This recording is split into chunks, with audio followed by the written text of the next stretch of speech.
All right, let's get right into it. Today, we're not just going to listen to what people say. We're going to look at what they really mean. We're diving deep to uncover those hidden drivers of human behavior, the stuff that makes us all tick. So, let me kick things off with a question for you. What's the one language that literally everyone speaks, but nobody ever teaches you in school? I mean, seriously, think about it for a second. What could that be? Well, the answer to that question, it lies in what some people call the secret language. And no, this isn't about words. It's about something way more primal, and honestly, a lot more truthful. This second language, it's the silent dialect that we all share. You know it. It's the language of a raised eyebrow, that little frown, a subtle shift in how someone's sitting. It's all about those non-verbal cues and these tiny little micro-expressions that just flash across our faces. They give away our true feelings before our brain can even catch up and put on a filter. It's basically the key to seeing past the script people read from. And once you learn to read that language, well, it's kind of like having a superpower. We're going to call it the human X-ray. It's all about becoming a sort of technician of human psychology, someone who can see what's really going on beneath the surface.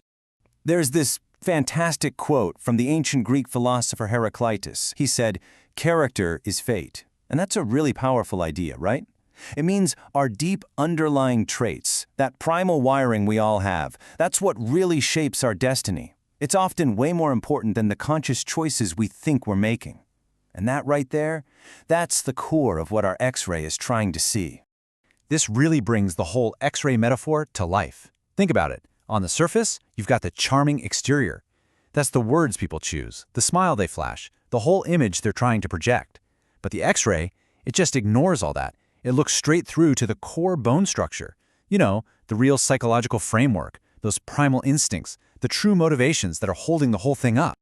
Okay, so how do we actually do this? How do we decode that core structure? What are we even looking for when we use our so-called human X-ray? Let's break down the pieces of our primal wiring. First up, we got to get our heads around this idea of primal wiring. I mean, we feel all modern and advanced, but the hardware in our skulls, it's ancient. Our brains are basically wired the same way they were 10,000 years ago. And what that means is we're all driven by the same fundamental instincts for things like survival, status, and connection. It's our shared human blueprint.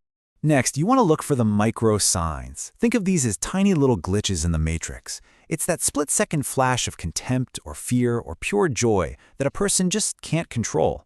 They're totally involuntary, they bypass our conscious filter completely, which makes them one of the most reliable clues to what someone's really feeling. Okay, and this next part is absolutely crucial. The X-ray also has to see the dark truths. Look, the source material is really clear on this. Every single one of us has a dark side, a capacity for aggression, envy, selfishness. The goal here isn't to judge it. It's to have this radical awareness that it exists in other people, and maybe even more importantly, in ourselves. Because pretending it's not there, that's where the real danger is. So, a fantastic way to picture this whole internal battle is the rider and horse metaphor. Just imagine the rider is your rational mind, all logic and planning. And the horse, that's your powerful emotional side, all your desires, your fears, your instincts. Now, a huge mistake people make is thinking the rider has to, whip the horse into submission. But real mastery, what we can call rational harmony, that comes when the rider learns to understand and skillfully guide the horse's incredible power. It's about working with it, not fighting against it. So, okay, we've decoded the secret language, we've looked at our core primal wiring, now it's time to connect the dots. How can we actually use this human X-ray to create brands and messages that really truly resonate with people on a deeper level? This is where psychology stops being theoretical and becomes an incredibly powerful tool for communication. And here it is. This is the payoff. Once you understand this blueprint of human nature, you can stop talking to that charming exterior and start speaking directly to the core bone structure. You can craft messages and build brands that connect on a deep, primal level, a level that most people don't even consciously realize is happening. Let's make this super concrete. Take a look at these examples. Every single one of these core concepts we just talked about can be turned into a really compelling brand identity. Imagine a brand called Character Fate. It instantly taps into our belief in destiny, right? Or primal wiring. That speaks directly to that ancient shared part of us. Even something that sounds a bit edgy like dark truths creates this deep intrigue because it acknowledges the complexity we all know we have. Every one of these names just bypasses the surface stuff and connects straight to a piece of that human blueprint we've been exploring.